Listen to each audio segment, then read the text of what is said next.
지금 설 연휴 명절 사이에 국민의힘에서도 그렇고 보수 진영에서 모처럼 건수 잡았습니다. 네. 지금 헌법재판관들의 좌편향, 네.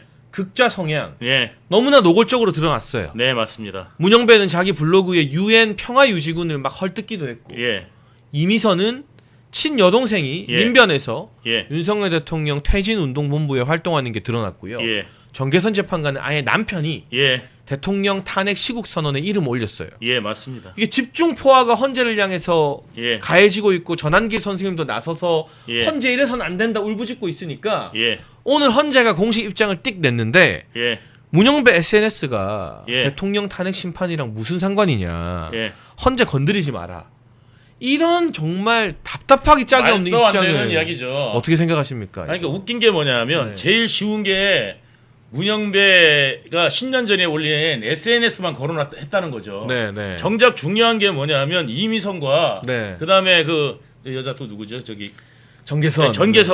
정계선 남편이 그가 부부지간이에요. 매일 지금 뭐 각방을 쓰는지는 모르겠습니다만 어쨌든 같은 집에서 자는 같은 집에서 사는 남편이 매일 윤석열 탄핵해야 돼 이거 외치고 있는 직계가족 아니겠어요? 그럼요. 네. 직계가족이 남편 그러니까 이거는 뭐냐면 일촌도 아니라 영촌이에요. 그렇죠. 네. 영촌인 사람이 말하자면 그 남편이 이재명 탄핵을 외치는데 이재명이 아니라 윤석열 대통령. 윤석열 대통령 탄핵을 외치는데 그걸 갖다가 이야기를 안 하고 권혼 안 하고 예? 그다음에 그다음에 그 동생 네. 예? 그다음에 동생이 또 저기 뭐야 윤석열 대통령 탄핵을 아예. 퇴진운동본부에 네. 있는데 그런 것들을 거론 안 한다는 거죠. 그거는 왜 거론 안 하냐고죠. 그러면서 자기들 생각했을 때 네. 조금 커버 칠 수 있겠다 싶은 문영배 블로그만 그렇죠. 문영배 블로그 커버 칠 수 있는 것만 딱 해가지고 왜 그래 이렇게 한 거란 말이죠. 예, 그러니까 빵꾸 이만하게 난 데는 그대로 바람 숭숭숭숭 들어가는데 말도 안 하고 이만큼 구멍 난 것만 딱 메꿔갖고 여기 메꿔졌잖아. 이야기한 거란 말이죠. 굳이. 아주 중요한 포인트예요. 예, 그게 중요한 포인트예요, 여러분. 자, 제일 중요한 건 뭐냐면 재판관이 이게 문제가 된다고 생각하면 자기 스스로가 기피해야 돼. 자기 스스로가 양심이 있어서 내가 우리 집사람이 우리 남편이 그걸 하고 있으니까 나는 빠지겠습니다. 아니면 내 동생이 그걸 하고 있으니 나는 빠지겠습니다. 그게 상식적이죠. 이게 상식인데 절대 안 빠져. 오히려 성명서까지 내면서 절대 안 빠지겠다는 의지를 보여주고 있잖아요. 이거야말로 결론을 내놨다. 볼 수밖에 더 있겠습니까? 왜냐면은 자기가 양심에 꺼리고 이런 계획을 안 짜고 있으면 당연히 나 안 할게요. 나 안 할게요. 오히려 자기 커리어를 위해서라도 나 이거 안 할게요. 나 이거 난 공정하게 이거 나 의심받을 것 같으면 나 안 하겠습니다. 이렇게 하는 게 당연한 건데 이거를 마치 이거를 갖다가 안 하겠다. 이거는 지금 국민 여러분 다 결론을 내놨다라고 밖에 볼 수 없지 않습니까?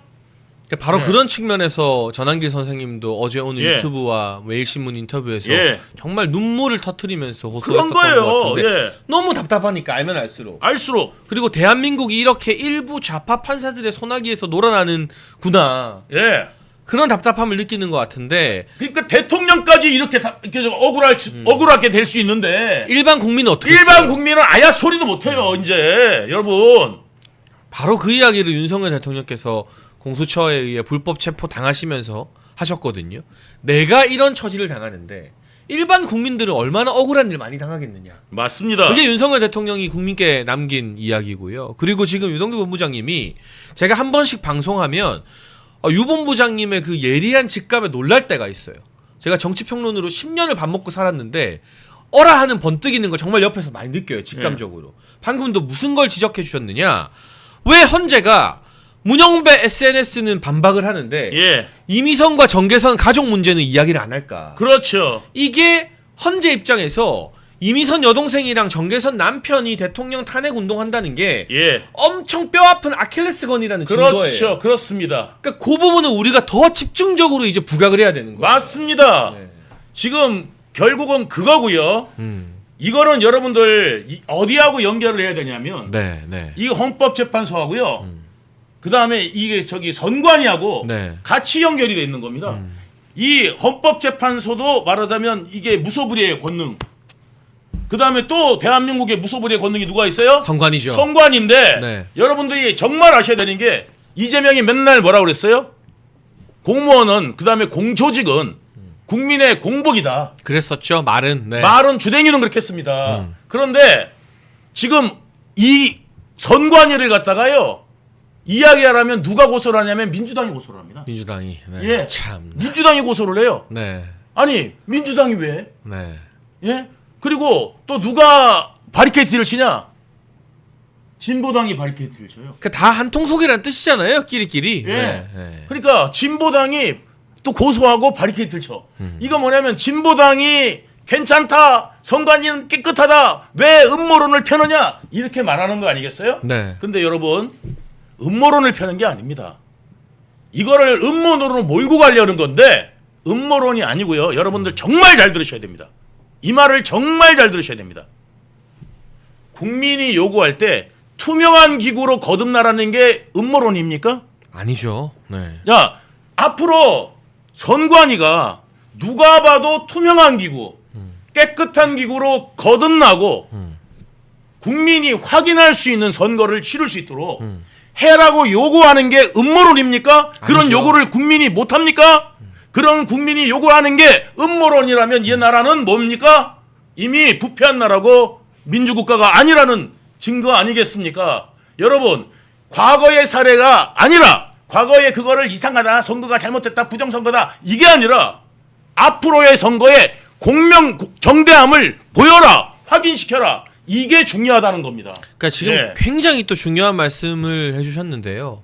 사실은 지금 선관위에 대해서 선자만 꺼내도 민주당이 벌떼처럼 들고 일어나면서 맞습니다. 극우다, 음모론자다, 뭐 망상이다, 뭐다 난리를 쳐요. 네. 그런데 대한민국 국민들은요, 여러분, 우리가 대통령님을 너무나 지지하지만 예. 대통령실 보고도 우리가 열심히 해라, 예. 너네 홍보 좀 잘해라 이렇게 예. 찍찍질도 하거든요. 예. 정부 부처 보고도 그 말을 하고 예. 법원 보고 국회의원 보고 그 누가 됐든 간에 예. 이 공화국에서는 예. 국민이 주권자예요. 맞습니다. 그럼 국민이 너네 일 똑바로 해라. 맞습니다. 그리고 우리가 너네 못 믿겠으니까 예. 좀 믿을 수 있게 해봐라 라고 예. 요구할 수 있는데 당연하죠. 예. 그 요구를 가지고 음모론이다 망상이다 말도 못 꺼내게 하는 거, 맞습니다. 이러면 이럴수록 저 같은 사람도 처음에는 에이 뭐 설마 그런 일이 있었겠어 하다가 예. 아예 입도 뻥긋 못하게 하니까 예. 아니 왜 저렇게 과민 반응이지? 네. 진짜 뭐 숨길 게 있나? 예. 진짜 뭐 캥기는 게 있나 하는 의심이 이제 드는 거예요 정말로. 자, 그거를 넘어서서 여러분들, 자, 우리가 앞으로는 음모론을 가지 맙시다. 뭐로 가느냐? 공명정대한 선관위가 되도록 방안을 마련하라. 그렇죠. 네. 그거를 요구합시다. 네, 네. 그러니까 과거의 선거가 어떻게 됐는지 이거 부정선거지, 부정선거라고 이야기하지 합시다. 뭐냐면 공정하고 투명한 기구로 거듭나게 선관위를 개혁하라 요청하는, 그것은 너무나 합리적인 합리적인 요청이죠. 이야기지 않습니까? 맞아요. 우리가 앞으로 그걸 요청해서 지나간 거 그거 하다 보면은 결국은 지나간 것도 나오게 됩니다, 여러분. 그럼요. 네. 자, 여러분, 앞으로 우리가 외쳐야 될 것은 뭐냐면 모든 국민들한테 객관적으로 인정받을 수 있는 게, 자, 자유민주국가에서 선거만큼 공명정대해야 될 게 더 있겠습니까? 자유민주국가에서 선거가 부정하게 됐다 그러면 옛날에 4.4.5.2 가지고 난리쳤던 게 저 좌파들 아닙니까? 맞아요. 4.4.5.2 했다고, 그죠? 네, 네. 해가지고 난리치고 거기에 마치 이승만 대통령이 연계된 것처럼 꾸몄지만 이승만 대통령은 4.4.5.2가 뭐 관계가 없어요. 이승만 대통령은 혼자로 돼가지고 이미 당선됐고 부통령 선거에 이기붕이 네. 4.4.5.2로 당선된 건데 마치 이거를 갖다가 대통령 그 대통령 선거가 잘못된 것처럼 그렇게 이야기를 했던 거고, 역사 공부 뒤지게 안 한 좌파들이 뭐냐면 맨날 그거 가지고 이야기했던 겁니다. 여러분 정확하게 아셔야 됩니다. 그러면서 부정선거 이야기가 나왔어요 그때. 그런데 지금은 부정선거가 없다고 믿으라는 게 말이 안 되죠. 그 다음에 자동 개표기 그거를 쓰는 나라들이, 전자개표기를 쓰는 나라들이 다 부정선거에 연루가 되는 몇 나라 사례도 있는데도 불구하고 우리나라는 깨끗하다. 이거를 믿어라. 못 믿겠다라고 하면은 국민이 못 믿겠다. 그럼 더 투명하게 개표해라. 그 다음에 선거 관련된 것들, 봉인이나 이런 내용들 전부 다 24시간 감시하게 해라. 그쵸? 그럼요. 예. 네. 뭐냐면 CCTV 있어도 이거요 사실은 저거 넣은 거예요. 이딴 소리 하니까 아예 그딴 소리도 못하게. 예. 사람이 들어가서 우리 시민단체가 할게 그냥. 야 선관위 사람 없으면 우리 시민단체가 무료로 할 테니까 들어가가지고 24시간 CCTV 앞에서 감시하고 있게 해라는 거지. 무슨 제 말이 맞잖아요, 그죠? 그러니까 지금 유동규 그래서, 예. 유동규 본부장님이 하신 말씀은 예. 우리가 뭐 부정 선거가 있었다 없었다 결론을 정해놓고 예. 가자는 게 아니라 맞습니다. 선관위가 이제부터라도 국민의 의혹을 해소하기 위해서 노력해라. 맞습니다. 우리가 공정 선거를 위해서 선관위를 개혁하자. 예, 맞습니다. 이런 주장은 감히 시비를 걸 수가 없거든요. 없죠. 좌파들이. 그럼 그렇게 선관위 개혁을 하다 보면 예, 과거에 만약 문제가 있었던 것도 또 자연히 다 털리게 된다. 그렇습니다. 그런 관점으로 전략적으로 접근하자는 이야기를 하는 거고 예. 이런 상식적인 주장마저도 입도 뻥금 못하게 한다면 예. 정말 뭔가 캥기는 거 있는 거 아니냐. 그러니까 조작하겠다는 이야기밖에 안 되는 거예요. 그러니까요. 아니 네. 공정하게 하자. 그럼 어떻게 공정하게 할 건데? 자 이렇게 하자. 했는데 이거를 갖다가 만약에 거부하고 우리 마음대로 할 거야. 이거는 뭐냐면 그야말로 저기 북한 공산당 네, 네. 선거하고 뭐가 다릅니까? 조작 선거하겠다는 것까지 더 됩니까? 그러니까요. 이거는 네. 말이 안 되는 겁니다, 여러분 국민들. 거의 전 국민이 들고 일어나가지고요, 키르기스탄 네. 전 국민이 다 들고 일어났어요. 우리나라도 그때 되면은 이거는 뭐 이미 끝난 겁니다. 이건 공산국가입니다. 이거는 완전히. 예. 그래서 저희가 전략적으로 어떻게 하면 이 예. 중앙선관위 개혁할 수 있을지에 대한 방안을 말씀드렸고 예. 헌재 같은 경우도 저희가 앞서 이야기한 것처럼 예. 지금 헌법재판소의 아킬레스건이 예. 이미선 정계선이에요. 맞습니다. 얘네가 보니까 문영배 SNS 블로그 우리 입장에서 엄청 열받지만 예. 예. 이게 법관이 SNS 썼다고 예. 재판 기피하는 거 일반 법원에서도 잘 없거든요. 예. 그러니까 이건 얘네들이 어거지로 덮고 넘어가요. 맞습니다. 근데 법관 직계 가족이 이해관계에 연결돼 있으면 예. 일반 법원에서도 다 기피가 돼요. 기피해야 됩니다. 그러니까 제가 오늘 방송에서 어떤 이야기를 했냐면 역지사지 해보자. 예. 이재명이 지금 주요 재판 받는데 예.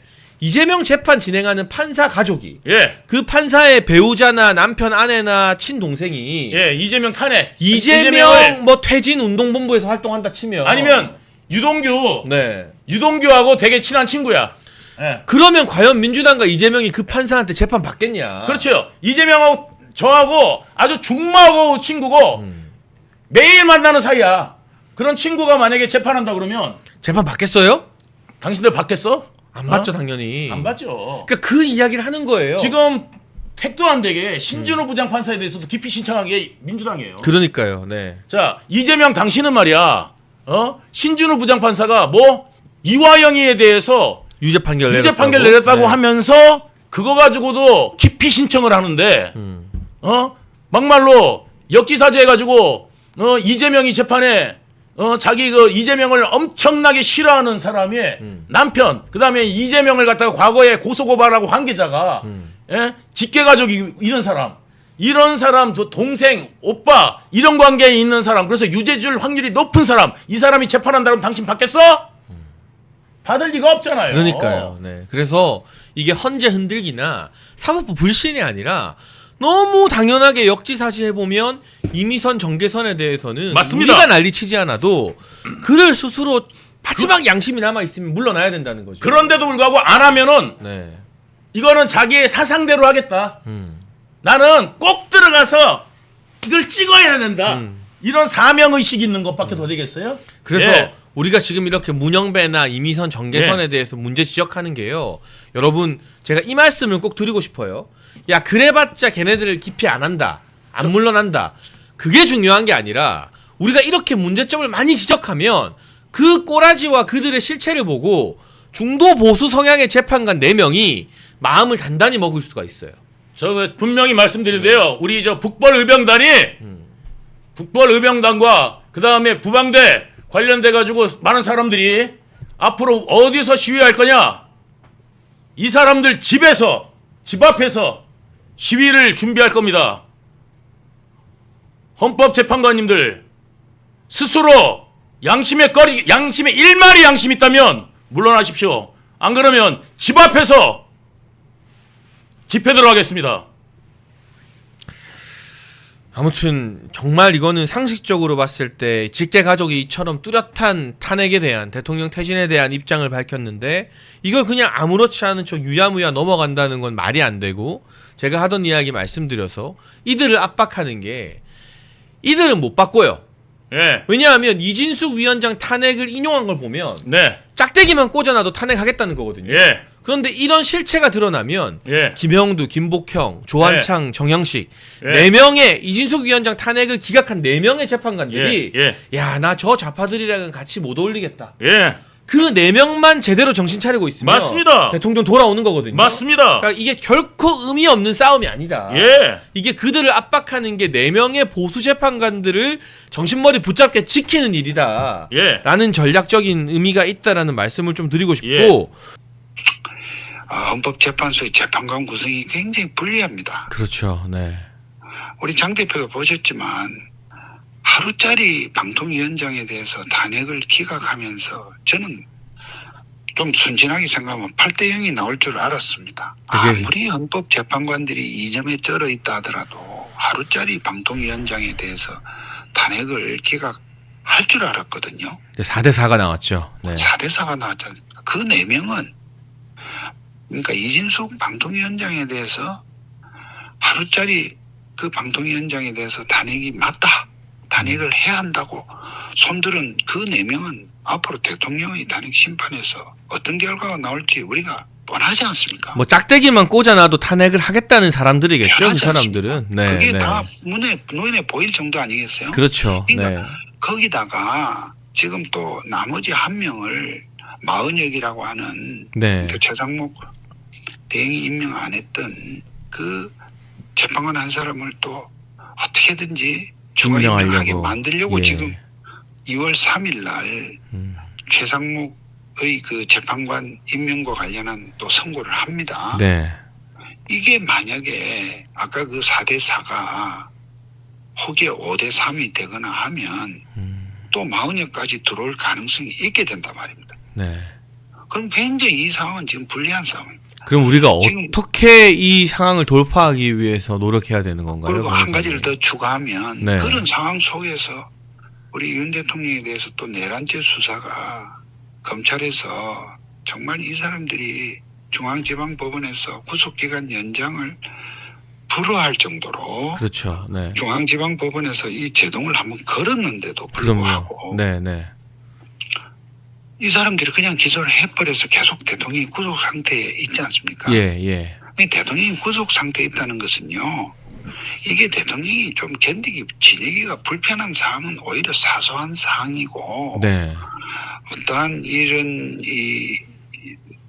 당신에게 당장 닥친 이 소위 수사와 탄핵 심판 이 지금 두 개의 어마한 이 싸움에서 굉장히 방어권 행사에 어마한 제약이 있습니다. 그렇죠. 네.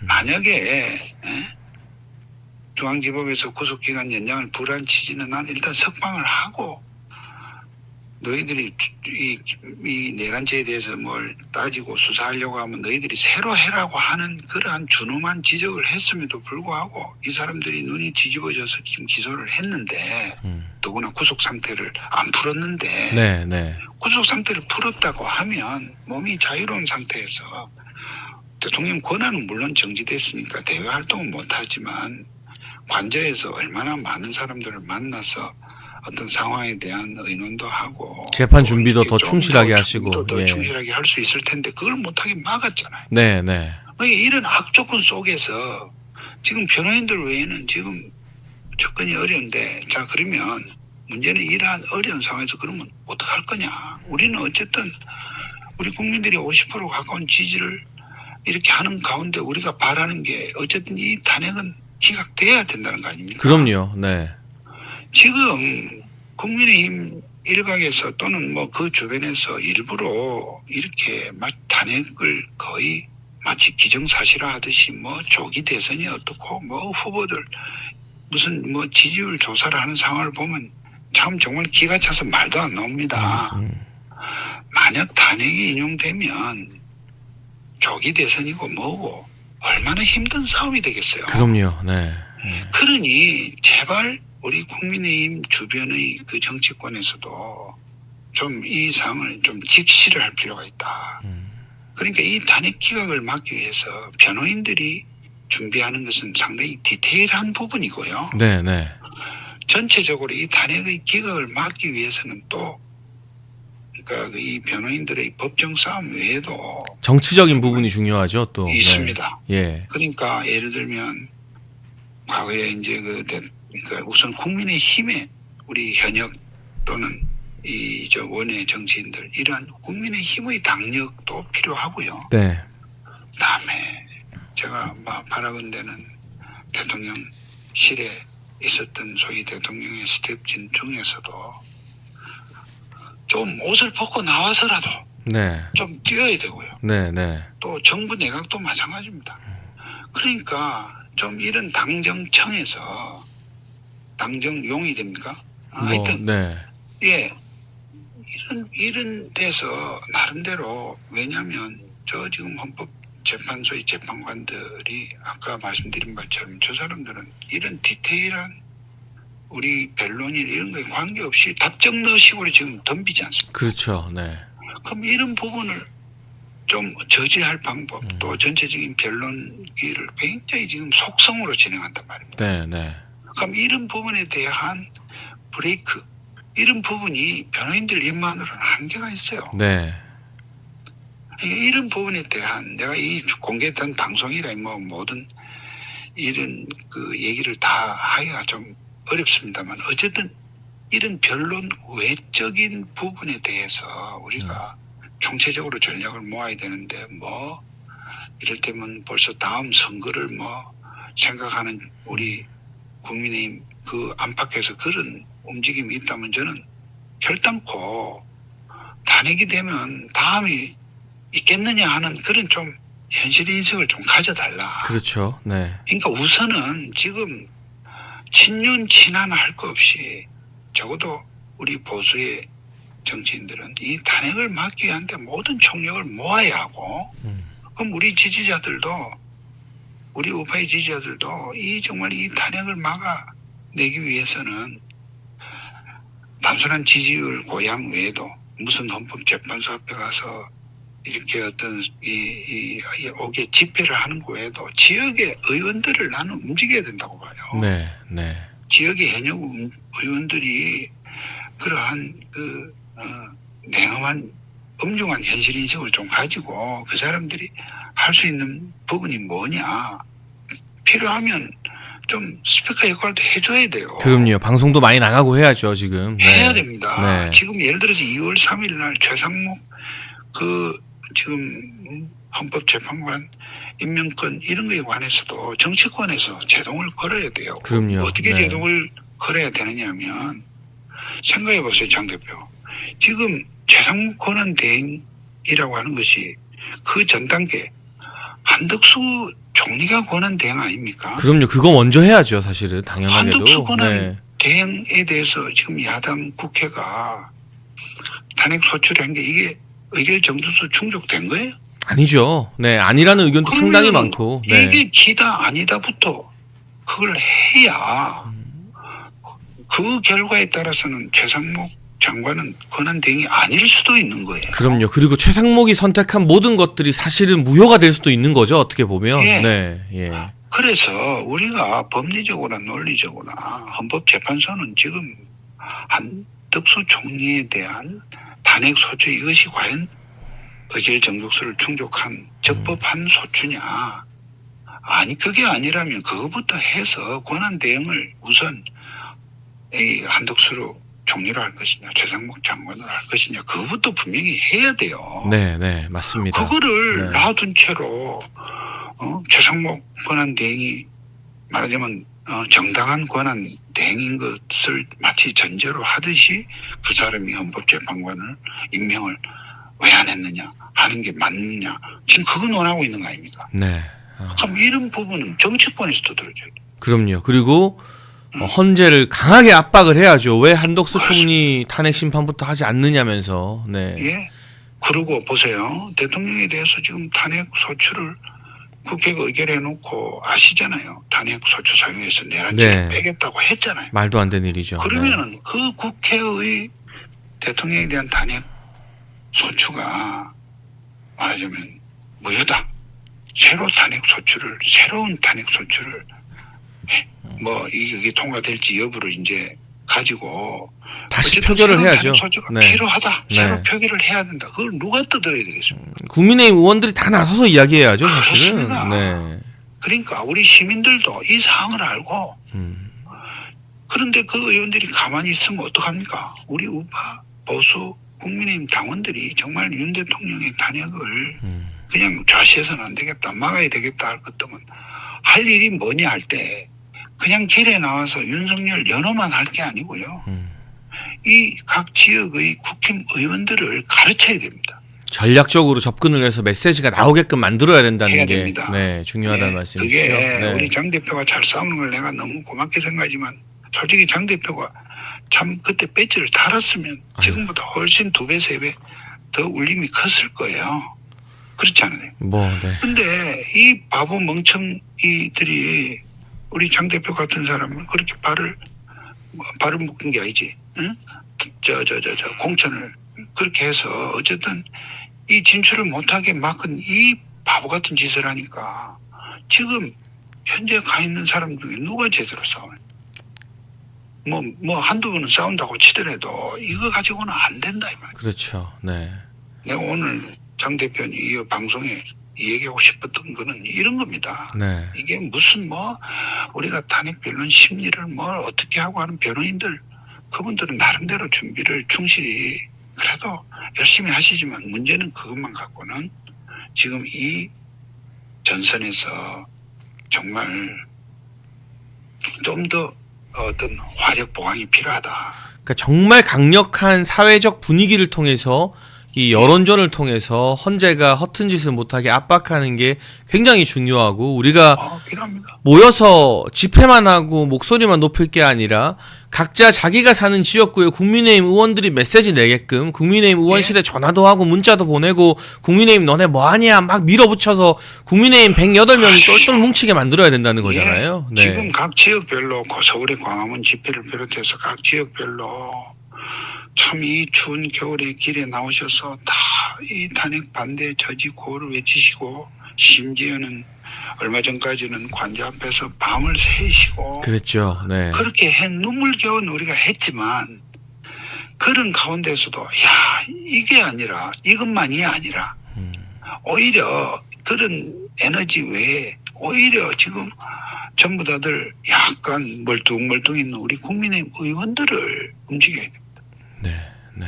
저는 그것이 굉장히 그러니까 우리 우파가 좌파에 비해서 항상 이게 전략 전술이 뒤떨어지지 않습니까? 네. 굉장히 중요한 말씀이신 것 같아요. 예. 저는 그런 생각을 합니다. 예, 오늘 석동현 변호사님 부산에서 올라오시는 정신없는 와중에도 길게 전화 인터뷰해 주셔서 진심으로 감사드리고요. 예. 지금 저희가 전략적으로 대통령 지키기 위해서 무엇을 해야 되는지 탁 집어 주셨는데 저도 부족하지만 시청자분들과 함께 그런 여론을 더 많이 만들기 위해서 방송과 유튜브에서 최선을 다하겠습니다. 예. 우선 지금 급한 게 2월 3일 날 저 마은혁 재판관을 임명하는 것이 맞다라는 취지의 헌재 결정이 혹시 나오지 않도록. 네. 그런데 현실적으로는 지금 2월 3일 날 헌재가 지금 선고를 지금 기일을 잡았는데 하겠죠, 아마도. 네. 예, 그럴 가능성이 저는 좀 더 있지 않나 이렇게 생각이 되고요. 그러면 전반적으로 지금 헌재 변론 기일이 굉장히 지금 속성으로 진행이 되고 있어서 네. 이런 부분도 우리 헌재 재판관들에게 너희들 말이야 이렇게 꼭 거달기로 재판하면 안 돼. 재판 신중히 해.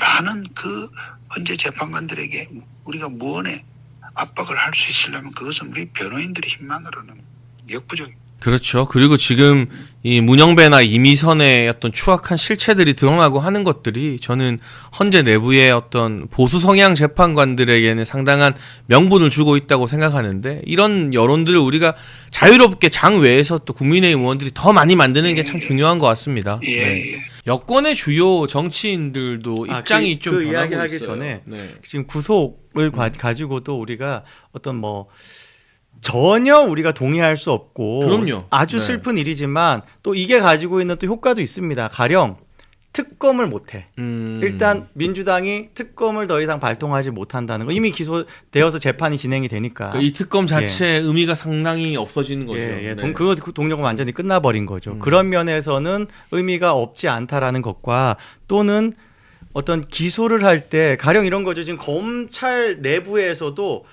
지금 공수처에서 지금 뭐 수사한 내용들 중에 이거 불법 수집 증거로 돼가지고 다 와르르 무너질 것들이 많이 있다라고 이야기하고 또한 판사들도 뭐 청주지법원장도 그렇고 부산지법의 뭐 부장판사도 그렇고 그런 사람들이 이 지금 공수처의 수사가 불법성이 있다라는 걸 강하게 강조를 하면서 1심에 어떤 판사가 걸릴지는 모르겠습니다만 대법에서 최종적으로 어떤 판단할지 미리 예상할 수 없습니다만 이 공수처의 수사는 와르르 무너질 수 있는 것들 그게 대통령의 어떻게 보면 재판에는 훨씬 더 쉬운 퍼즐이 될 수도 있고 그리고 그 전에도 보석이라든가 이런 것들이 그나마 대통령에게 좀 더 피고인에게 유리하게 판단될 만한 과정이에요. 이 과정들이 그런 면을 우리가 조금 기대하면서 마땅히 우리가 받아야 되는 권리라는 것을 강조를 하면서 우리가 또 그 여론도 만들어야 된다는 생각이 듭니다. 네, 그래서 아마 이 구속 적부심이나 보석 신청 등이 법적인 대응으로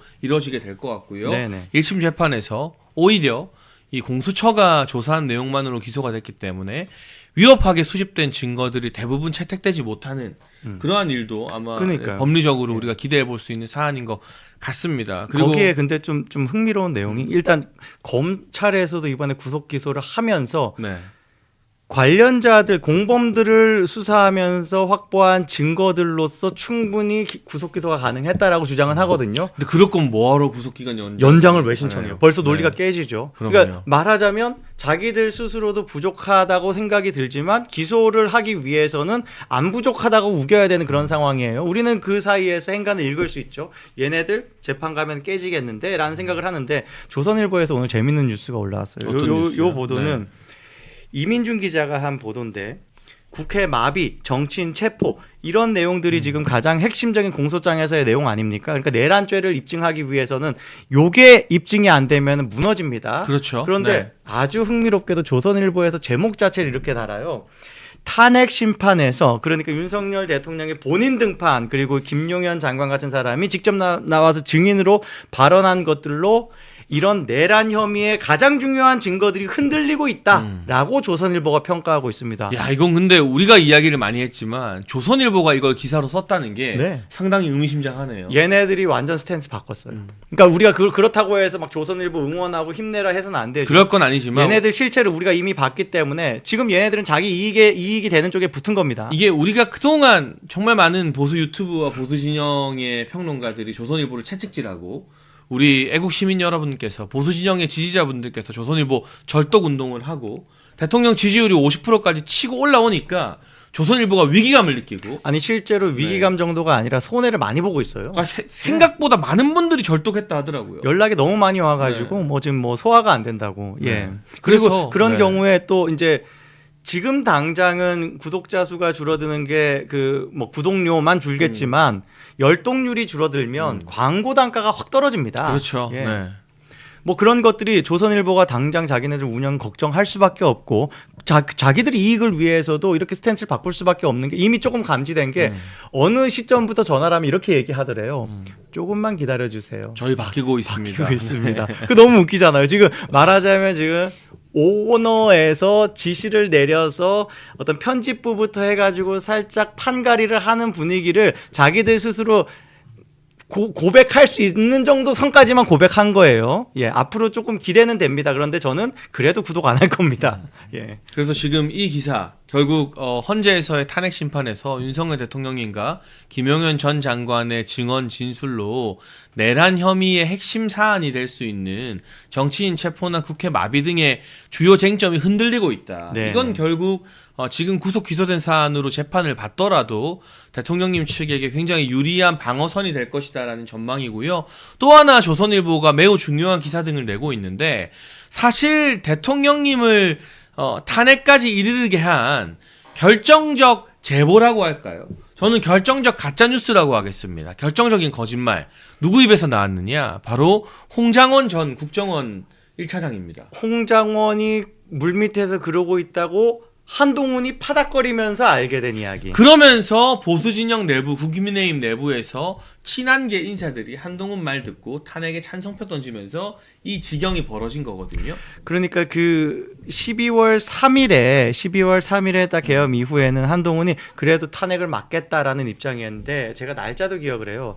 12월 6일 날 갑자기 스탠스를 바꿉니다. 맞아요. 그 다음 날 있었던 표결에선 다행히 막았었지만 그 다음 주에는 막지 못했던 건 바로 12월 6일 날 갑자기 한동훈이 스탠스 바꾼 거예요. 그때 흐름은 이랬습니다. 한동훈은 갑자기 긴급 최고위를 열어요. 그런데 긴급 최고위 자기네들이 예약한 시간보다 한 40분 늦게 방송 송출이 되더라고요. 라이브 방송이. 근데 무슨 일이 있었나 나중에 알고 보니까 최고위끼리 모여가지고 한동훈은 완전 자기 의지, 자기 혼자만의 의지로 이걸 지금 발표를 하겠다라고 하지만 최고위원들 다 말렸다는 거예요. 추경호 원내대표도 말리고 다 말렸다는 거예요. 좀 더 알아봐라. 사실 확인도 해봐라. 네네네. 그렇게 해서 발표했던 게 그거잖아요. 체포. 자기를 체포하라고 지시했다라는 그 지금 아주 중요한 제보를 받았다라는 표현을 했었습니다. 근데 그 알고 보니까 일단 제보의 원점은 국정원 2차장 홍장원이었잖아요. 예, 뭐 그 내용을 좀 아시나요? 그 흐름을? 네. 아니 설명해 주시죠. 예, 홍장원이 이런 뭐 지금 말하자면 대통령으로부터 지시를 자기가 직접 통화를 한 사람 아닙니까? 통화를 안 했다고는 안 해요. 대통령도 통화를 한 사람으로서 그때 국방부 장관 전화를 받았다 그랬나? 그러니까 제가 좀 보충 설명해드리면 처음에는 홍장원이 예. 자기가 대통령한테 전화 받아서 예. 뭐 이재명, 한동훈, 우원식 등 정치인 체포하라는 지시를 받았다. 명단을 받았다라는 이게 얘기를 조선일보 기사로 예. 먼저 터져버려요. 네네네. 그리고 한동훈이 이 정보를 홍장원에게 들었는지 아니면 홍장원과 아주 가까운 박지원이라고 있어요. 네. 전 국정원장 여러분 네. 다 아시죠? 박지원에게 들었는지 이걸 듣고 소위 말해서 발작을 해버린 거예요. 그렇죠. 그래서 최고위원들과 원내대표가 다 말리는데 대통령이 나 체포하라 했다. 이거 탄핵해야 된다. 혼자 긴급 최고위 열어서 시한폭탄 터뜨려버린 거예요. 그렇죠. 그랬는데 홍장원이 그 다음에 말이 또 바뀌어요. 예. 내가 사실은 대통령한테 직접 전화 받은 건 아니고 아니다. 예, 맞아요. 대통령한테 전화했을 때는 그런 내용은 아니었고 나중에 방첩 사령관이 맞아요. 뭐 이재명이고 우원식이고 한동훈 잡으라고 하더라. 결국 대통령이 정치인 체포 구체적으로 지시했다는 건 아니에요. 아예 말이 없어요. 바뀐 예. 거예요. 예, 그리고 예. 또 언제 말이 바뀌었느냐? 정치인 체포 지시 받고 내가 조태영 국정원장한테 보고했다. 근데 조태영 국정원장은 난 그런 보고 받은 적 없다. 받은 적 없다. 결국 둘이 붙었는데 조태영 원장 말이 맞았어요. 그런데 나중에 이제 알게 된 게 그 전날인가에 보직 해임을 당합니다. 그걸 가지고 마치 지금 이렇게 뭐 진실을 폭로해서 자기가 배척당한 것처럼 언론 플레이를 한 거예요. 민주당 인사들한테 그런 내용을 알리고 심지어 민주당 인사한테만 한 게 아니라 정보위에 가가지고 민주당 의원들한테 그 이야기를 말하자면 밀고 한 거죠. 그렇죠. 그런데 알고 네. 보니까 어떤 그림이었냐. 이 홍장원이 보직 해임 당한 거는 직무 배제 당한 거는 조태용에게 이 내용을 가지고 우리가 이재명한테 상의해보자. 그러니까 미친 소린 거죠, 이거는. 국가정보기관이 네. 야당 대표가 무슨 권한이 있다고 네네. 이거를 이재명한테 알리고 말하자 하는 게. 그리고 아마 조태영 원장은 이런 판단을 했을 거예요. 나한테 이 말 할 정도면 이미 물밑에서 이 사람 이재명과 민주당 사람들이랑 소통했구나. 감겼다. 네, 소통했다. 그러니까 나는 더 이상 이 사람 믿고 국가안보 정보를 다루는 일은 못하겠다. 라고 대통령실에 건의해서 직무배제 해임 절차가 이루어진 거예요. 네. 그러니까 홍장원이 눈이 돌아버려가지고 네. 이거를 보고하지도 않은 걸 조태영 원장한테 보고했다고 거짓말을 하다가 나중에 들통이 나버리고 자기가 해임된 이유를 정치인 체포를 거부해서다. 이거를 알려줘서다. 라고 자기를 약간 일종의 공익제보자 프레임으로 몰아가는 거거든요. 그렇죠. 근데 조선일보가 기사를 딱 쓴 게 결정적으로 탄핵을 추동한 게 홍장원인데 홍장원의 말이 두 번이나 바뀌었다. 계속 바뀌었죠. 근데 우리가 법정에서요 진술 신빙성이라는 건 처음부터 끝까지 말이 안 바뀌고 일관될 때 우리가 진술 신빙성을 인정해요. 맞습니다. 홍장원처럼 두 번이나 말이 바뀌면 이 사람이 뭔 말을 하든 이제 판사들이 원래 잘 안 믿어줘요.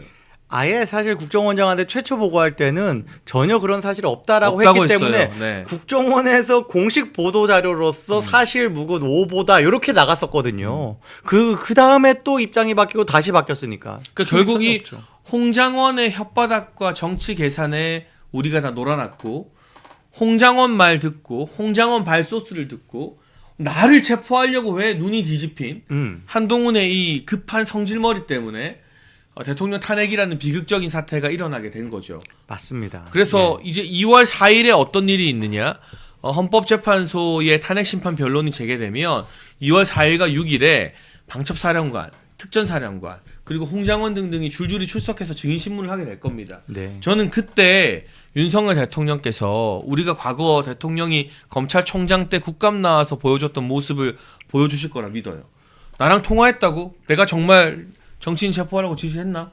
아니죠. 지시했습니까? 예. 그러면 아마- 이제 아니 안 그래도 홍장원이요 이번에도 버퍼링 걸려가지고 한 10초 정도 말을 맞아요. 못하고 네. 어버버하는 장면이 있었어요. 그런 상황이 또 연출될 겁니다. 그리고 그 영상은 생중계는 아니어도 아주 빠르게 대중들에게 공개될 거예요. 근데 아마 지금 돌아가는 꼴을 보면 이 장군 같지도 않은 이 민주당한테 같은 찔찔거리는 장군들이나 홍장원이 네네. 대통령님과 대면 신문하기 무섭다고 가림막이나 이런 걸 요청할지도 모르거든요. 그래서 지질하는. 이 가림막이 세워지면 정말 그것도 우스운 꼴이 되는 거고요. 그러나 분명 2월 4일과 6일에서 양측의 입장이 다르기 때문에 아주 치열한 진실 공방이 벌어질 것이고 그게 탄핵 심판뿐만이 아니라 형사 재판에도 매우 큰 영향을 미치게 되겠죠. 네, 조선일보의 평가는 그렇습니다. 어쨌든 헌재에서 대통령과 김용현 장관이 일치되게 주장하는 바 지금 저 공소장의 핵심 내용들이 이미 흔들리고 무너지고 있다라는 것.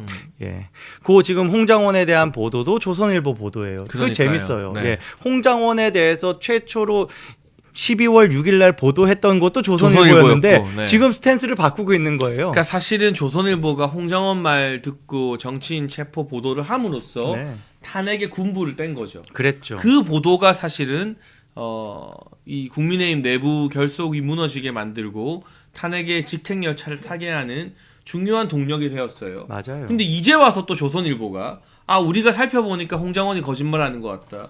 홍장원이 말 바꾸는 것 같다. 정말 이제라도 스탠스를 조금 바꾸고 진실을 찾으려고 해서 다행인 측면도 있지만 네. 정말 너네가 그러고도 언론이야라는 말을 할 수밖에 없어요. 또 한편으로는. 더 열심히 해야 됩니다. 근데 그리고 우리가 이 말을 아직 하는 건 아직 아닙니다라고 하지 마세요. 영원히 아닙니다. 조선일보는 살려주면 안 돼요. 우리가 이 말을 하는 건 그래도 동아일보랑 다르기 때문이에요. 예. 동아일보는 동아는 아예 우리가 말도 안 해. 한겨레보다 더해. 동결에는 우리가 말도 안 해. 예. 동결에는 무슨 보도를 하든 뭘 하든 이제 관심도 없어요. 동결이라고 불러요. 예, 동결에니까. 아니 우리가 한겨레 보도에 관심 없는 것처럼. 네. 근데 조선이라는 상징적 위치가 있고 지금이라도 이렇게 홍장에 대해서 팩트 체크를 하면 그게 또 보수 진영 여론에 영향을 끼치니까 우리가 마지막 남은 애정이 아니에요. 애증을 가지고 채찍질을 하는 건데 동결은 아예 말도 안 해요. 그냥. 예. 중앙도 사실 마찬가지예요. 네. 예. 중앙이나 JTBC나 크게 지금 논조 차이가 없다고 봅니다. 네. 그리고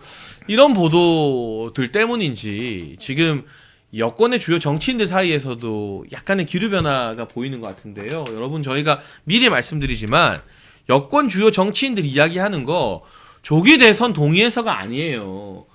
지금 저처럼 대통령님 돌아오시기를 간절히 원하는 사람이 누가 있겠어요. 당연하게도. 우리가 이 지금 조기 대선을 꿈꾸고 깝치는 사람들을 얼른 말하자면 두더지 잡듯이 꽝꽝 눌러줘야 됩니다. 그런 거는 지금 해야 되는 거예요. 그리고 이 주요 주자들에 대한 분석을 언론이 다 하고 있는데 우리만 기맞고 아바바바바 안 한다고 해서 이게 없어지는 이슈가 아니에요. 그리고 대권 여론조사는요, 뭐 지금 탄핵하고 무관하게 지금 5년 내내 계속 하는 겁니다. 그리고 이 주요 주자들 중에서 누가 인기가 있느냐가 결국 여권 내에서 윤석열 대통령님을 지키는 사람이 뜨는지 아니면 윤석열 대통령님을 버리고 배신하는 사람이 뜨는지를 보여주는 지표이기 때문에 이걸 이야기를 하는 거예요. 그런데 여러분 아시는 것처럼 여권의 거의 모든 잠룡들이 윤석열 대통령님 구속 기소에 대해서 검찰을 비판하기 시작했어요. 네. 그동안 대통령님에 대해서 탄핵해야 된다라고 말했던 오세훈 서울시장마저도 검찰의 구속 기소를 비판하더라고요. 너무 웃긴 게 어떻게 보면은 지자체장 중에 가장 먼저 깃발 들고 탄핵 깃발 들고 나와가지고 데미지를 크게 준 게 오세훈이거든요. 그랬었죠. 그러니까 네. 뭐 12월 7일 날 부결되고 나서 불과 한 3, 4일 후에 딱 오세훈이 나와가지고 탄핵해야 된다. 그러고 나니까 충청도의 도지사들도 나와가지고 한마디씩 하고 뭐 그런 상황이 있었는데 지금 와가지고 이야기하는 건 좀 우스운 게 이건 사실 오세훈은 솔직히 말해서 지금 발언도 못 쳐주겠어요. 뭐냐면 이재명 깔려고 대통령 이용하는 겁니다. 이재명에 대한 수사가 지금 나무늘보라고 이야기하고 싶어서 대통령의 구속기소에 대해서 이야기하는 것이지 구속기소만 딱 놓고 법리적으로 본인의 진짜 진지한 어떤 소신을 드러내서 대통령이 무결하다라는 그런 설득을 국민에게 하는 노력이 아니에요. 그래서 저는 인정 못하고 안철수는 어떻게 보세요? 안철수도 갑자기 구속 기소를 비판하더라고요. 너는 표결을 했잖아. 표를 던졌잖아, 안철수. 아 그리고 진짜 웃긴 거 하나 말씀드릴까요? 예. 유승민도 비판했어요. 그러니까요. 아니 살다 유승민도 대통령에 대한 검찰의 구속 기소를 비판해요. 예. 그러니까 이게 속내는 우리 권유 대표님이 이야기해 준 것처럼 오세훈이나 안철수나 유승민이 갑자기 검찰의 구속 기소를 비판하는 이유가 뭘까? 속내는 다르겠죠. 근데 이 사람들이 겉보기에서라도 검찰의 대통령님에 대한 구속 기소를 비판하는 건 뭐냐? 그만큼 보수 진영 내에서 국민들 사이에서 대통령 지지율이 올라갔기 때문이고 그러니까요. 대통령을 지키겠다고 말한 김문수 장관 지지율이 오르니까 이제 이 사람들도 옛날처럼 마냥 대통령 뒤에 칼만 꽂기가 부담스러워진 거예요. 저는 제일 어이없는 사람이 홍준표 대구시장이에요. 홍준표 시장 왜요? 예, 좀 어이가 없습니다. 그러니까 처음에 딱 이 어떤 탄핵 국면 있을 때 뭐 한동훈에 대한 비판도 하고 이재명에 대한 비판도 하고 탄핵에 대해서도 반대하는 입장을 했지만 굳이 거기에다가 윤석열 대통령을 집어넣어가지고 윤석열 대통령 같은 용병은 이제 그만 써야 된다. 그거는 순전히 자기 자신을 돋보이기 위해서가 아닙니까? 뭐 그렇죠. 네. 자기는 정통 지금 말하자면 그 한나라당 때부터 있었던 신한국당 때부터인가요? 뭐 아주 오래됐죠. 네. 예, 자기는 완전 정통파다라는 그걸 강조하기 위해서 굳이 윤석열 대통령을 용병이라고 까내리는 건 지금 와서 굉장히 후회할 거예요. 이제는 절대 그 얘기를 안 하더라고 용병이라는 단어를. 예. 아 근데 오늘 또 홍준표 시장이 글을 올렸는데 네. 윤석열 대통령과 이재명이 그동안 서로 싸우느라 나라 뒷전이었다. 아니 이런 안 해도 될 말은 도대체 왜 하는지 모르겠어요. 그러게요. 그러니까 이게 김문수 장관이 여러분 무슨 말을 많이 해서 지금 뜨는 게 아니잖아요. 네. 그냥 묵직한 모습, 대통령을 지키겠다. 이 묵직한 모습을 보여주는 거 하나로 뜬 건데 다들 너무 조급해서 이 말했다 저 말했다.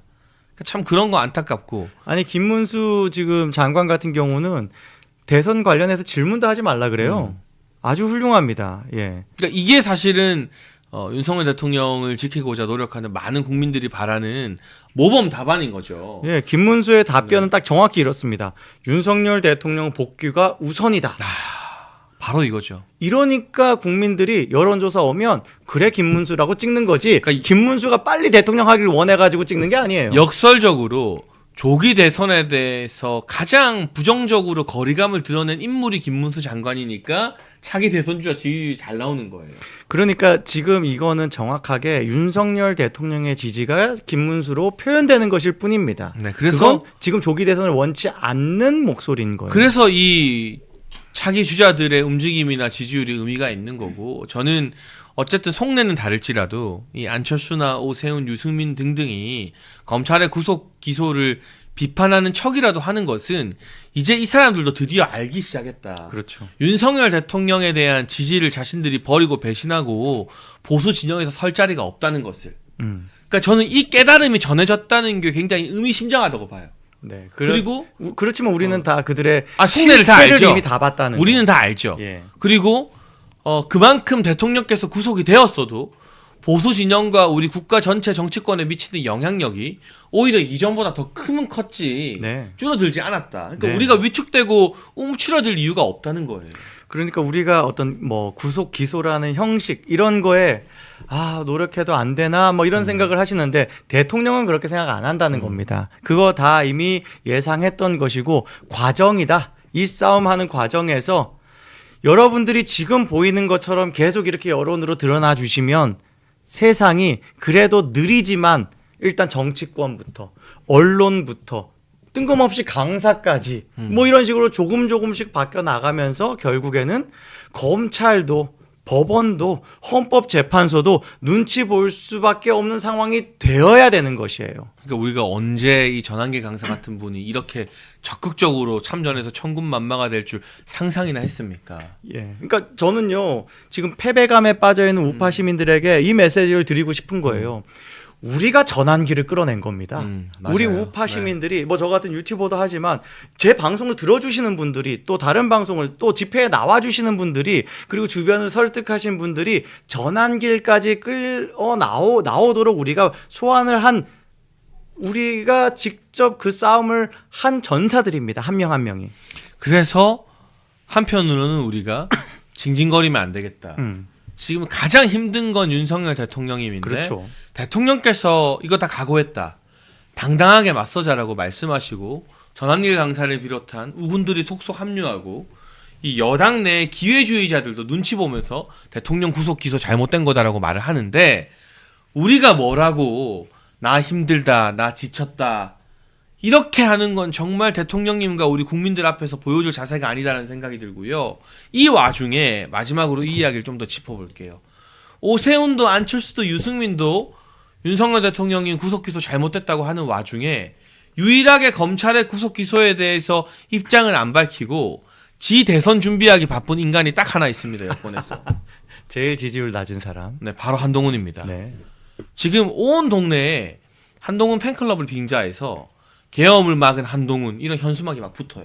그게 얼마나 한동훈에게 독이 될 만한 메시지가 되는지 말하자면 지금 대통령으로 뭉친 50%를 다 적으로 돌리는 멍청한 정치거든요. 그래서 이게 이재명과 여권 주자들 양자 대결을 해보면 네. 한동훈이 제일 쳐져요. 네, 한동훈 20%대 나오더라고요. 그러니까 막 다른 중도- 주자들은 네. 40%가 나옵니다. 중도 확장이고 뭐고 그냥 한동훈은 죽어도 안 찍겠다는 거예요. 네. 그러니까 안 그래도 정통 보수의 표집이 좀 약한 갤럽 기준이거든요. 거기 기준으로 오세훈도 홍준표도 이재명과 41대 41 동률입니다. 김문수도 거의 동률이에요. 근데 한동훈만 20% 중반대예요. 그건 아예 보수 표집이 적은 데서도 그러니까 중도가 더 많다라고 표집된다라는 평가를 하는 갤럽에서도 중도도 별로 한동훈을 좋아하지 않는다라는 결론 내릴 수 있는 겁니다. 그러게요. 그리고 또 한 가지 꼭 말씀드리고 싶은 게 한동훈이 검찰 출신이잖아요. 네. 이 정부에서 초대 법무부 장관을 했잖아요. 네. 검찰 지가 지 마음대로 쥐락펴락했잖아요. 네네. 그럼 검찰의 이런 부당한 구속 기소에 대해서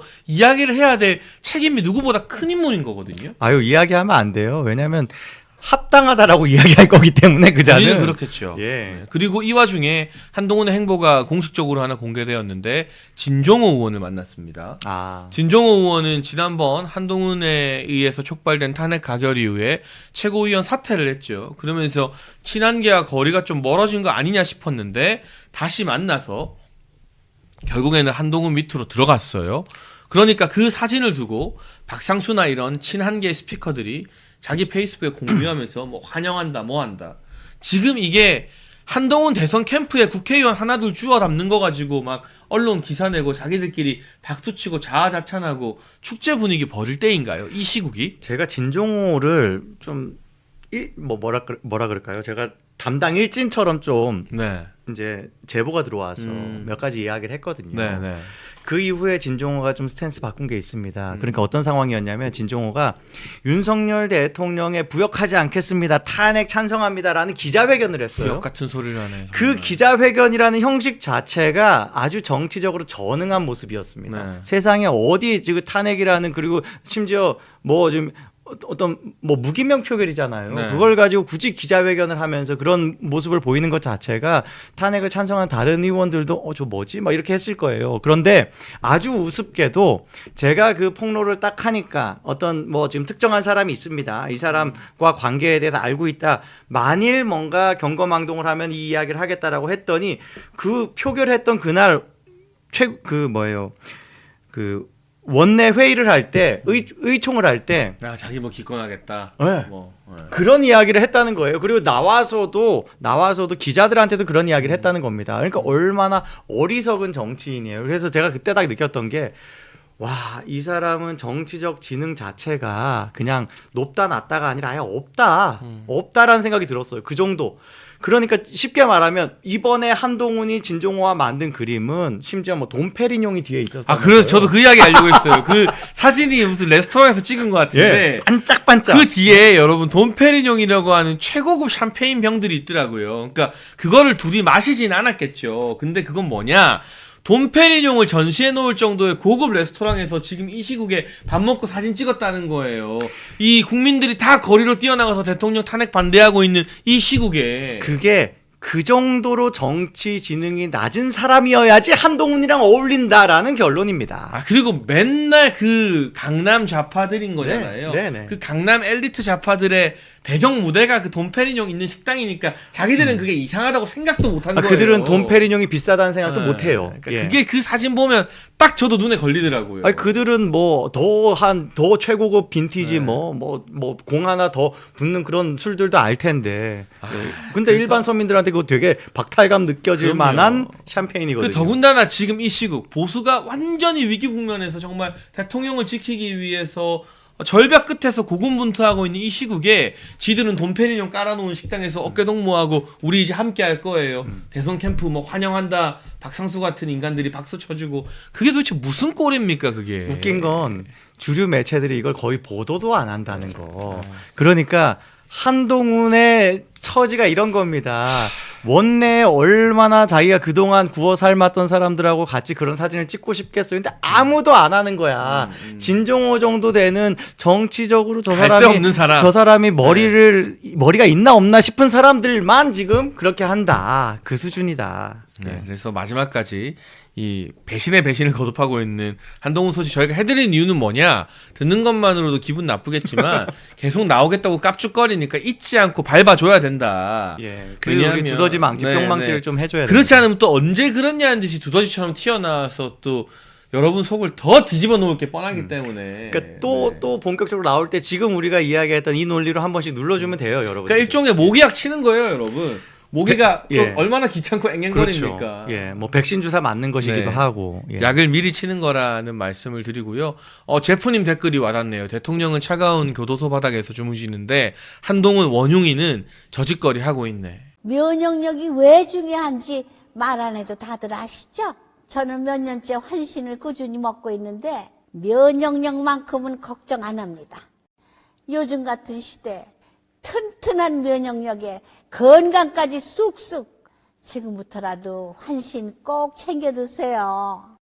드셔본 분들만 그 진가를 느낄 수 있다니까요.